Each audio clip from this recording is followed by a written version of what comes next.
to stand up tall and proud. I want you to speak up clear and loud.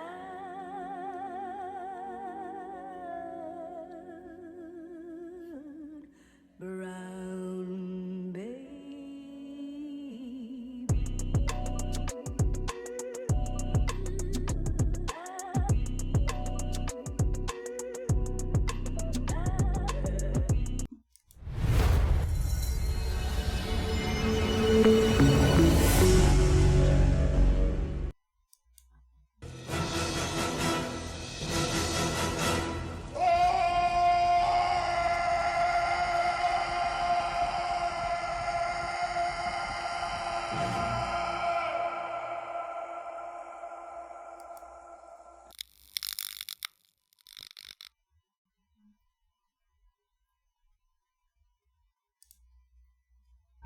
In a world overrun with the fake, delusional, and disingenuous, he stands as a beacon of truth. He is Abuki Cabal.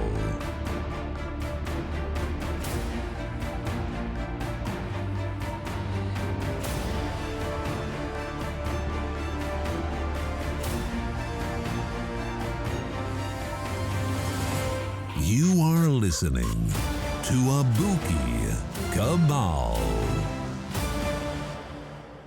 Welcome to the Abuki Cabal Show. What's going on, everybody? Welcome to the show. Please hit that like, share, and subscribe. Appreciate everybody coming to hang out with me.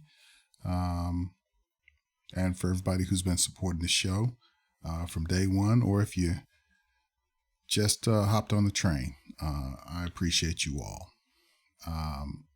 Today, I want to talk about an article that came out here last year. It talks about why men often die earlier than women. And I actually found this article right before I saw a post on Facebook that was actually addressed to Dr. T, Hansen Johnson. And it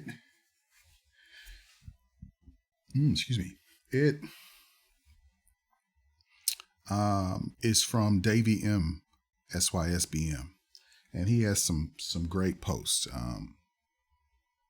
I follow him. He follows me. We often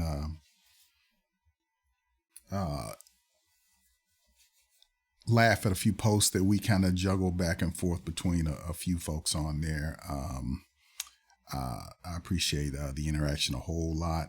These guys are smart. Davey makes some pretty astute observations on some of the things that he finds online, and he shares them with myself and with Dr. T. And I'm going to share one of them with you guys today and see what you guys think about it. I have my own thoughts about this article, but when I saw his, I was pretty impressed, and it made me think in other directions. So I like that we all, provide our own insight into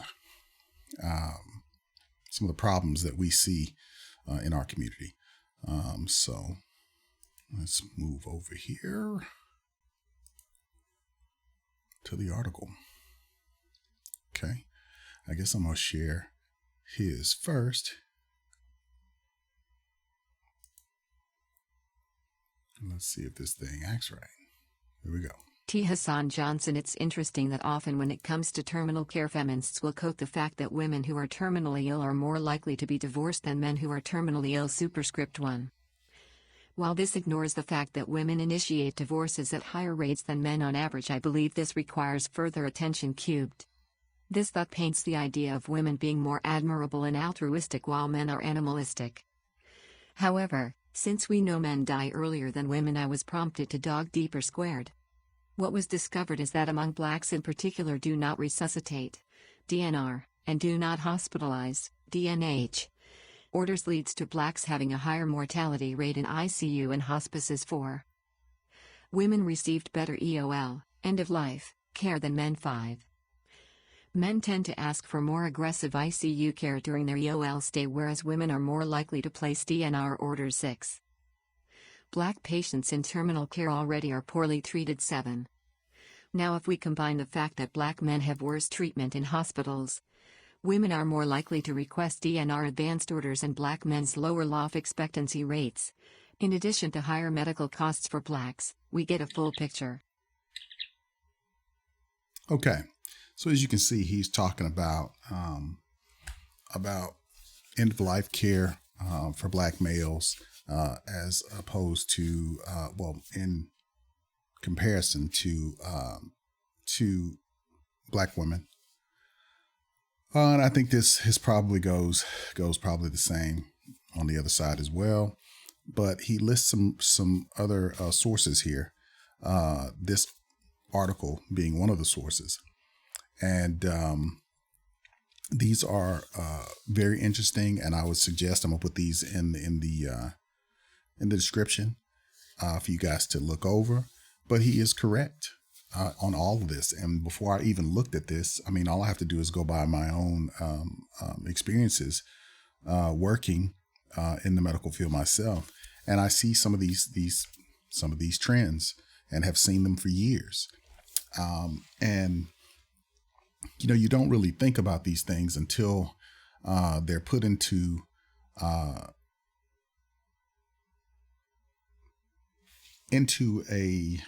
a neat package for you to kind of consider them in their totality. So, as he said, the mortality rates for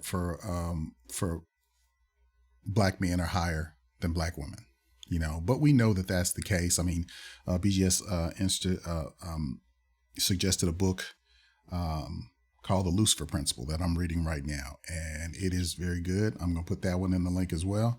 And it explains all of this and why this is the case, and how historically men have been sacrificed in large numbers to preserve society. Not only preserve society, but to advance society. When women say things like, there will be no more wars if there were no men in charge and all these things. Well, that's not really a genuine thing to say, because there'll be reasons for women to have to send combatants into whatever theater may necessitate their presence. So that's always going to be something that's going to be needed. There's always going to be a need to protect territory. There's always going to be a need to threaten force, among other things. There are all kinds of reasons to have troops and material in order for you to be able to put in places to defend yourself, to intimidate, to aggress, all of those things, but one would have to have a respect for military history and tactics in order to understand those things. And you also have to go into the biological reasons for why men are more aggressive in certain positions. So, the book also talks about how, if there are a small number of females, and these men that come into a larger group of other men, those men will fight and kill each other in sufficient quantities to gain favor of the women or control of the women. So there are all kinds of things that happen in nature, as well as in human nature, that necessitate or explain why these things take place. But I like that he covered, different areas in this article, and we're gonna go through this and let me not ramble. Okay, he talks about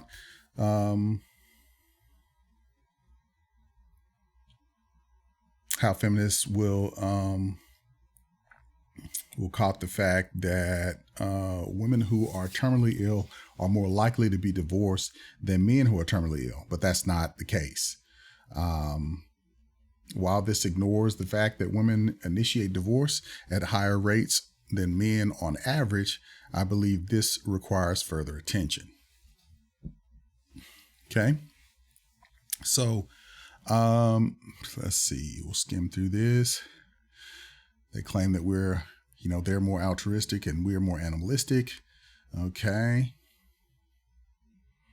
All right. And then he cites the DNR orders that lead to blacks having a higher mortality rate in ICUs and hospice. Okay.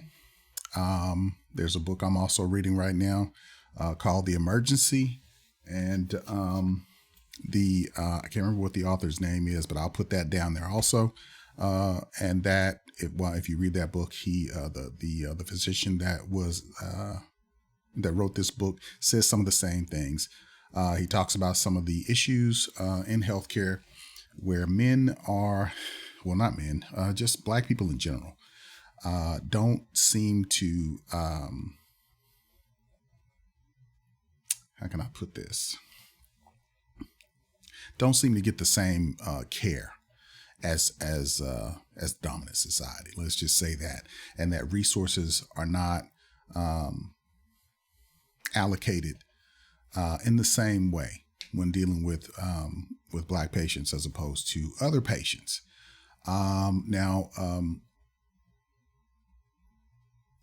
We can talk about intentions and whether this is an intended effect, but that isn't as important as the end result. I mean, you may not intend to do something that is racist, but if the end result ends up being racist, then that's what it is. You may not intend to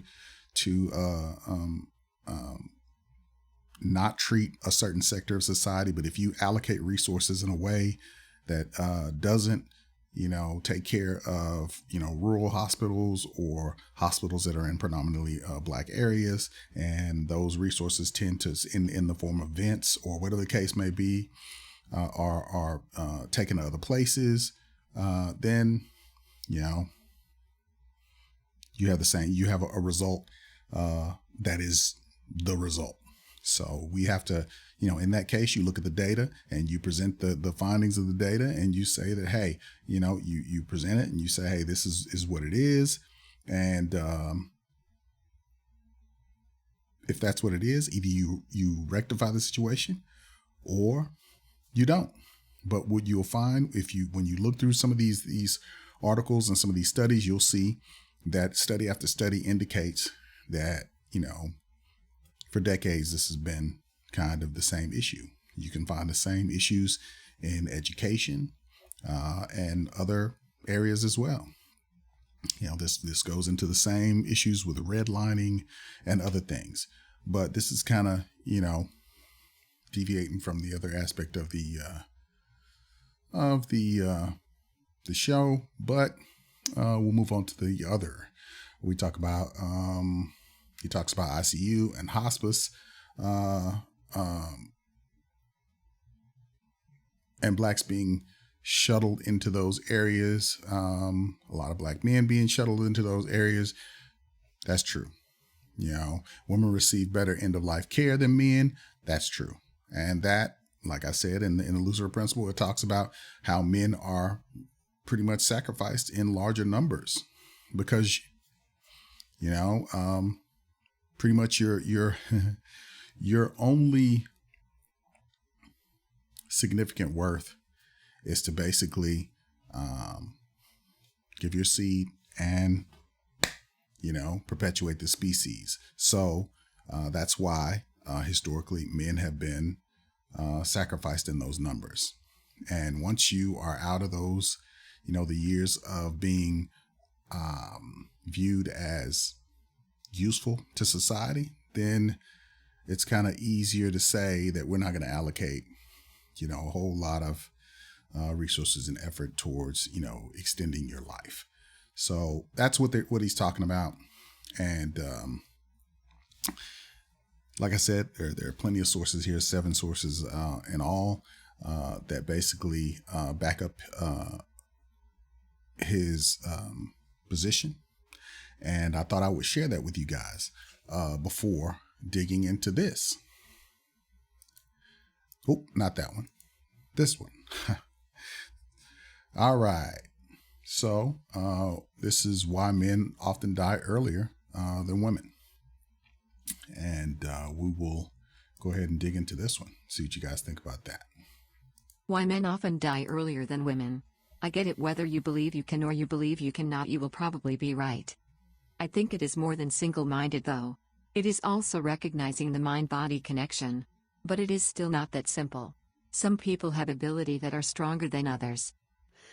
I'm single-minded, persistent and never give up, but I have never been able to see my chronic pain as mind over matter and not for lack of effort. Even decades of mindfulness meditation practice has not helped. However, up until I had health issues, I solved many problems just like you described. I put all excuses, self-doubts or whatever mind trap was in my way and succeeded for the first 30 years of my life. When I started getting fibromyalgia, I had finally found what I was good at, as well as a true sense of self-worth that went beyond my job. I was the most social I had ever been, and I was in the best shape of my life even though I had a scholarship for gymnastics in college. What the At hell? 30 I worked out vigorously for over 10 hours a week. I mixed gymnastics, strength training, running. Okay. We're not going to do that.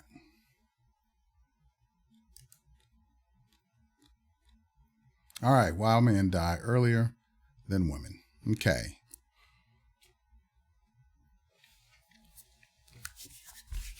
All right.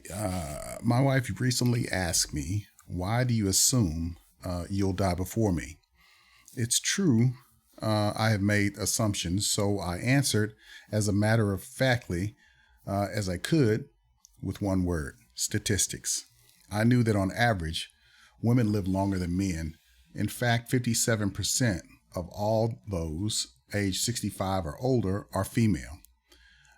By ages 85, 65% are women. The average lifespan is about 5 years longer for women than men in the U.S. and about 7 years longer worldwide. It's not hard to see the gender gap among the elderly. A glance around most nursing homes or assisted living facilities in the U.S. often tells a story. Women will usually outnumber men, and the magnitude of the difference is often striking. I'm also told that when a man moves into a residential setting dominated by the geriatric set, he tends to be popular, and that's especially true if he still drives. Advertisers know this as well. I recently saw an ad for an organization called A Place for Mom that helps families find assisted living or other services for senior citizens. And while they help men as well as women, the name of the company reflects how much bigger the elderly female market is. So why do men on average die first? There are many reasons why the ratio of men to women, which is roughly equal in young adulthood, starts to favor women over time. Okay, and we're going to go through this through the points of this. It basically talks about men taking bigger risks. Okay, some of the reasons seems to be biological destiny, the frontal lobe of the brain, the part of the brain judgment, and consideration of an action's consequences develop more slowly in boys and young men than in their female counterparts. This may contribute to the fact that far more boys and men die in accidents or due to violence than girls and women. Examples include biking, driving drunk, and homicide. This tendency towards a lack of judgment and consideration of consequences may also contribute to a detrimental lifestyle among young men, detrimental lifestyle decisions among young men, such as smoking or drinking to excess. Men have more dangerous jobs. Men far outnumber women in some of the riskiest occupations, including military combat, firefighting, and working at construction sites. Okay.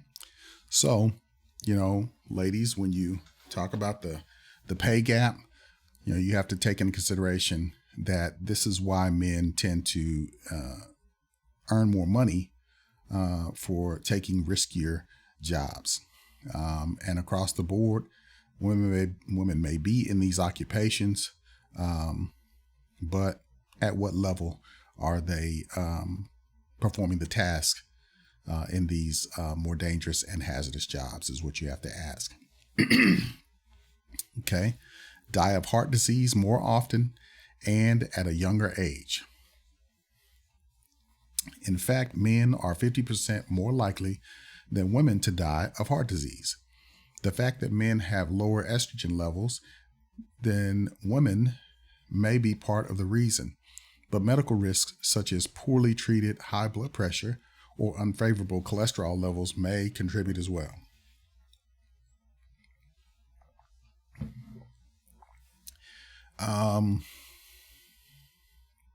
All right. Men tend to be larger than women.